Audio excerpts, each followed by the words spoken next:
ఆకాశవాణి ప్రాంతీయ వార్తలు చదువుతున్నది డివి సత్యనారాయణ. ముఖ్యాంశాలు: ఆంధ్రప్రదేశ్ డ్రోన్ కార్పొరేషన్ను స్వతంత్ర సంస్థగా ఏర్పాటు చేయాలని రాష్ట్ర మంత్రివర్గం నిర్ణయించింది.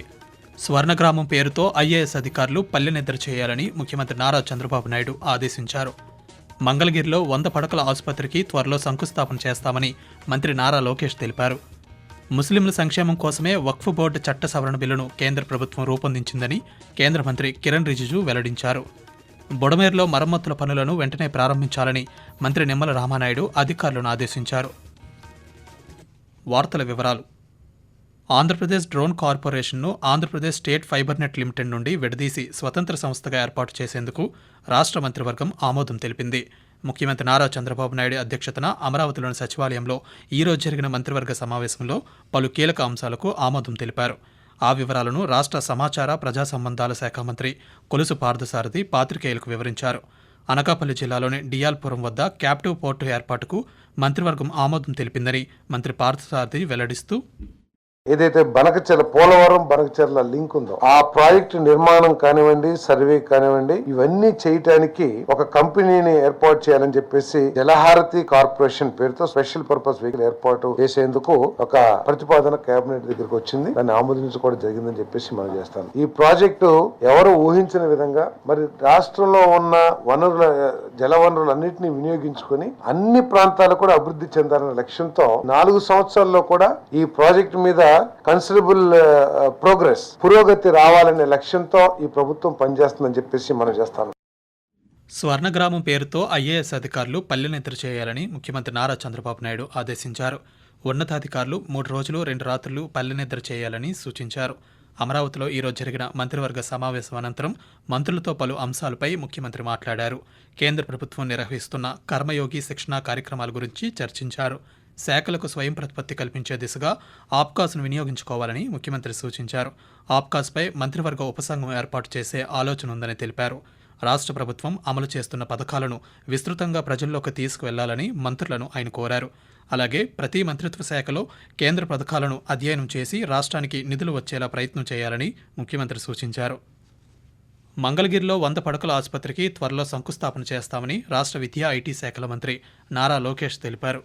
గుంటూరు జిల్లా మంగళగిరి నియోజకవర్గం ఉండవల్లిలో మన ఇల్లు మన లోకేష్ కార్యక్రమాన్ని ఈరోజు ఆయన నిర్వహించారు. ఈ సందర్భంగా పాత్రికేయులతో మాట్లాడుతూ, తొలి దశలో 3000 మందికి మంగళగిరిలోనే ఇళ్ల పట్టాలు అందిస్తున్నామన్నారు.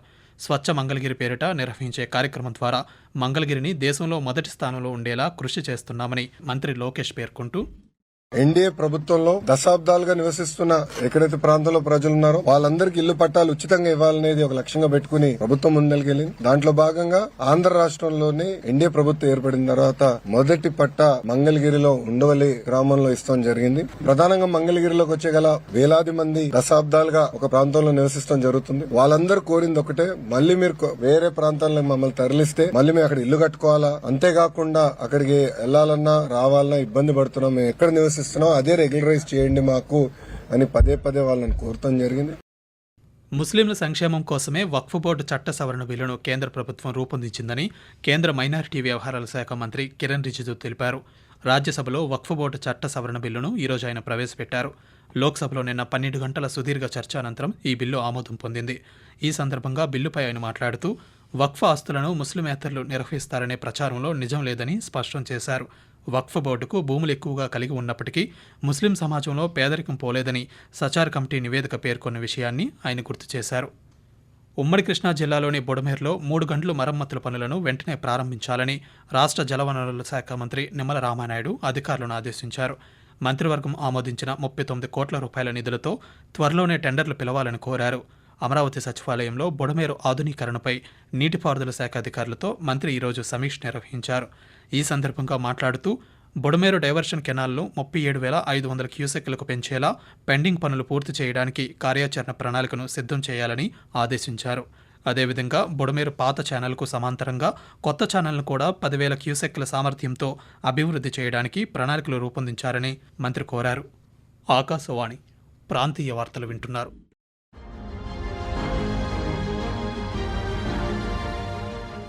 Animation, cinema, gaming, comics, advertising వంటి సృజనాత్మక రంగాలలో యువత నైపుణ్యాలను అంతర్జాతీయ వేదికపై నిలిపేందుకు రూపొందించిన world audio visual entertainment summit waves సదస్సు ముంబై వేదికగా మే 1వ తేదీ నుంచి ప్రారంభం కానుంది. దీనిపై మరింత సమాచారం కోసం wavesindia.org వెబ్సైట్ ను సందర్శించండి. తిరుమల శ్రీ వెంకటేశ్వర స్వామివారికి ₹1,00,00,000 విరాళం ఇచ్చే భక్తులకు ప్రత్యేక సౌకర్యాలు కల్పిస్తామని తిరుమల తిరుపతి దేవస్థానం టీటీడీ ప్రకటించింది. తిరుమలలో ప్రత్యేక ఉత్సవాలు జరిగే రోజుల్లో మినహా మిగిలిన రోజుల్లో విరాళం ఇచ్చిన భక్తులు తమకు కల్పించిన ప్రత్యేక సౌకర్యాలను సద్వినియోగం చేసుకోవచ్చని టీటీడీ అధికారులు తెలిపారు. ₹1,00,00,000 విరాళం ఇచ్చే దాతలకు వారితో పాటు నలుగురికి ప్రతి సంవత్సరం 3 రోజులు సుప్రభాత సేవ, 3 రోజులు బ్రేక్ దర్శనం చేసుకోవచ్చని తెలిపారు. దాతలు టీటీడీ వెబ్సైట్ అయిన ttddevastanams.ap.gov.in లో ఆన్లైన్ ద్వారా విరాళాలు చెల్లించవచ్చని తెలిపారు. కేంద్ర ప్రభుత్వం ప్రవేశపెట్టిన పీఎం సూర్యఘర్ పథకానికి ప్రజల నుంచి అపూర్వ స్పందన లభిస్తోందని తిరుపతి జిల్లా శ్రీకాళహస్తి ఏపీఎస్పీడీసీఎల్ ఇన్ఛార్జ్ నాగేశ్వరరావు తెలిపారు. శ్రీకాళహస్తిలోని ఎస్పీడీసీఎల్ కార్యాలయంలో ఈరోజు పాత్రికేయులతో ఆయన మాట్లాడుతూ గత 2 నెలల వ్యవధిలో పీఎం సూర్యఘర్ పథకం కోసం 17,386 మంది దరఖాస్తు చేసుకున్నారని చెప్పారు. దరఖాస్తు చేసుకున్న వినియోగదారులందరికీ రాయితీ కింద సోలార్ విద్యుత్ కనెక్షన్లను అందించామని ఆయన పేర్కొంటూ కేంద్ర ప్రభుత్వము పీఎం సోలార్ సూర్యఘర్ అనే స్కీమ్ ప్రవేశపెట్టింది. స్కీమ్ వచ్చి SC/ST కిలో వాట్కి 25,000 స్కీము సబ్సిడీ ఇస్తుంది. మాక్సిమం సబ్సిడీ ఎన్ని కిలోవాట్స్ తీసుకున్నా కానీ 78,000 సబ్సిడీ వర్తిస్తుంది. సోలార్ వల్ల చాలా ఉపయోగాలు ఉన్నాయి. కరెంట్ బిల్ మీకు ఆదా అవుతుంది. కరెంట్ బిల్ నార్మల్ గా అయితే చార్జెస్ మా దగ్గర టారిఫ్ ప్రకారం మేము ఛార్జ్ చేస్తాము. అదే మీకు 3 కిలోవాట్ సోలార్ మీద మీరు తీసుకుంటే మాత్రము రోజుకు 4 యూనిట్లు కిలోవాట్ కి జనరేట్ అవుతుంది. 3 కిలోవాట్స్ 12 యూనిట్లు జనరేట్ అవుతుంది. నెలకు 360 యూనిట్లు జనరేట్ అవుతుంది. జనరేట్ అయ్యి మీ బిల్లు 0 బిల్ వస్తుంది. పశ్చిమ గోదావరి జిల్లాలో ఉపాధి హామీ పథకం ద్వారా అధికంగా పని దినాల కల్పనకు కార్యాచరణను రూపొందించామని కలెక్టర్ చదలవాడ నాగరాణి తెలిపారు. మొగల్తూరు మండలం వారితిప్ప మురుగు కాలువలో ఉపాధి హామీ కార్మికుల ద్వారా జరుగుతున్న కిక్కిస తొలగింపు పనులను ఆమె ఈరోజు పరిశీలించారు. ఈ సందర్భంగా మాట్లాడుతూ జాబ్ కార్డు నమోదు చేసుకున్న ప్రతి ఒక్కరికి పని కల్పిస్తామన్నారు. వేసవి ఎండలు ఎక్కువగా ఉన్న కారణంగా పని ప్రదేశాల్లో తాగునీరు, మజ్జిగ వంటివి అందించేందుకు ఏర్పాటు చేయాలని అధికారులకు కలెక్టర్ సూచించారు. మాంసం, గుడ్లు, పాడి ఉత్పత్తి ద్వారా జిల్లాలో అభివృద్ధి సూచీలను పెంచడానికి తగు ప్రణాళికలు రూపొందించాలని విజయనగరం జిల్లా కలెక్టర్ బిఆర్ అంబేద్కర్ సూచించారు. జిల్లా అభివృద్ధిలో కీలకమైన వ్యవసాయ అనుబంధ రంగమైన పశుసంపదను పెంపొందించవలసిన అవసరం ఉందని తెలిపారు. కలెక్టరేట్ సమావేశ మందిరంలో పశుసంవర్ధక శాఖ అధికారులతో కలెక్టర్ ఈరోజు సమావేశం నిర్వహించారు. ఈ సందర్భంగా మాట్లాడుతూ మండల మహిళా సమాఖ్య ద్వారా ప్రతి మండలంలో ఒక గుడ్లు ఉత్పత్తి కేంద్రాన్ని ఏర్పాటు చేయడానికి చర్యలు చేపట్టాలని డిఆర్డీఏ ప్రాజెక్ట్ డైరెక్టర్కి సూచించారు. కోనసీమను కోకో హబ్గా తీర్చిదిద్దాలని డాక్టర్ బిఆర్ అంబేద్కర్ కోనసీమ జిల్లా కలెక్టర్ ఆర్ మహేష్ కుమార్ ఉద్యానవన అధికారులను ఆదేశించారు. కొబ్బరి తోటల్లో అంతర పంటగా కోకో సాగుకు ఎంతో అనువైన వాతావరణం ఉందన్నారు. జిల్లాలో కోకో సాగు విస్తీర్ణాన్ని దశలవారీగా పెంచాలని సూచించారు.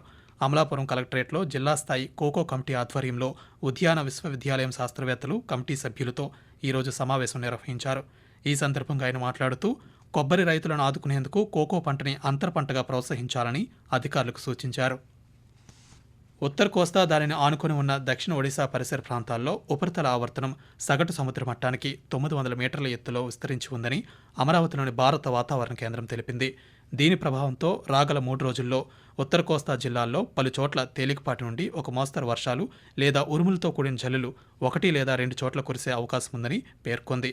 అదేవిధంగా దక్షిణ కోస్తా, రాయలసీమ జిల్లాల్లో ఉరుములతో కూడిన మెరుపులు, బలమైన ఈదురుగాలులు గంటకు 30 నుంచి 40 కిలోమీటర్ల వేగంతో వీచే అవకాశం ఉందని వెల్లడించింది. ప్రాంతీయ వార్తలు ముగించే ముందు ముఖ్యాంశాలు మరోసారి. ఆంధ్రప్రదేశ్ డ్రోన్ కార్పొరేషన్ను స్వతంత్ర సంస్థగా ఏర్పాటు చేయాలని రాష్ట్ర మంత్రివర్గం నిర్ణయించింది. స్వర్ణగ్రామం పేరుతో ఐఏఎస్ అధికారులు పల్లెనిద్ర చేయాలని ముఖ్యమంత్రి నారా చంద్రబాబు నాయుడు ఆదేశించారు. మంగళగిరిలో 100 పడకల ఆసుపత్రికి త్వరలో శంకుస్థాపన చేస్తామని మంత్రి నారా లోకేష్ తెలిపారు. ముస్లింల సంక్షేమం కోసమే వక్ఫ్ బోర్డు చట్ట సవరణ బిల్లును కేంద్ర ప్రభుత్వం రూపొందించిందని కేంద్ర మంత్రి కిరణ్ రిజిజు వెల్లడించారు. బుడమేరులో మరమ్మతుల పనులను వెంటనే ప్రారంభించాలని మంత్రి నిమ్మల రామానాయుడు అధికారులను ఆదేశించారు. ఆకాశవాణి ప్రాంతీయ వార్తలు ఇంతటితో సమాప్తం. 8 గంటల 30 నిమిషాలకు జాతీయ వార్తలు వింటారు.